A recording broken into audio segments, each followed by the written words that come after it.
आज हम बात करेंगे नीलम की। नीलम एक रत्न है जिसे इंग्लिश में सफ़ायर कहा जाता है।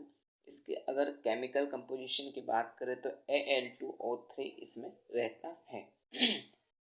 अगर इसके पर्यायवाची की हम बात करें तो इसे नील, नीलोपल, नील रत्न, सुनील, महानील और नीलास्म कहा जाता है। हमें किस प्रकार का नीलम ग्रहण करना चाहिए, उसके कुछ गुण इस प्रकार हैं।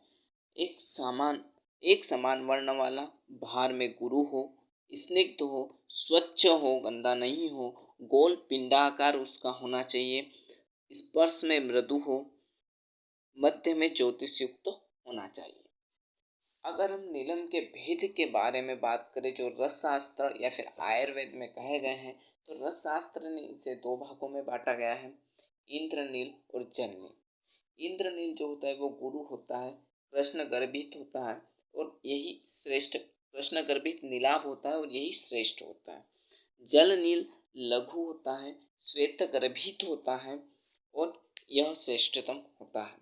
हीरा के सदृश इसमें भी ब्राह्मण, क्षत्रिय, वैश्य और शूद्र 4 प्रकार का माना गया है।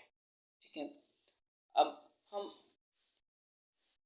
इसके आयुर्वेदीय औषधि के रूप में प्रयोग करने के लिए स्वेदन और मारण बहुत ही आवश्यक है।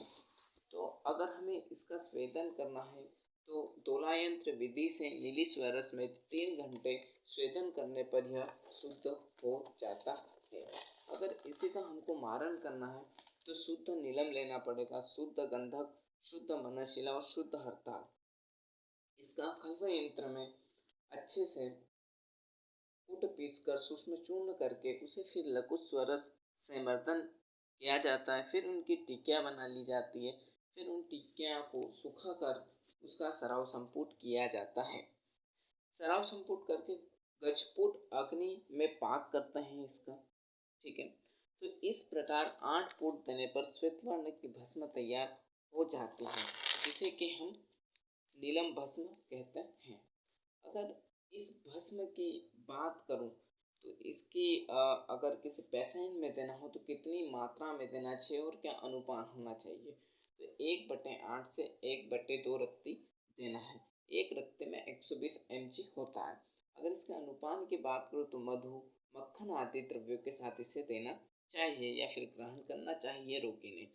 ठीक है, मणि परपटी रस, राज मृगांक रस, नवरत्न राज मृगांक रस और रत्न भागोत्तर रस, इनमें नीलम होता है। या फिर हम यह कह सकते हैं कि यह सभी क्या है, नीलम के योग कहे गए हैं। ओके, अब इसके गुण, कर्म या फिर चिकित्सीय उपयोग के बारे में बात करेंगे तो यह वृश्य होता है, यह बल को बढ़ाता है, बल्य होता है, यह उत्तम दीपन होता है, त्रिदोष होता है, वातज, पित्तज, कफस तीनों दोष के विकारों में प्रयुक्त होता है। यह व्रण्य होता है, यह अर्श रोग पर कार्य करता है, कुष्ठ रोग पर कार्य करता है, श्वास, काश, विषमज्वर और पापनाशक होता है। Thanks a lot.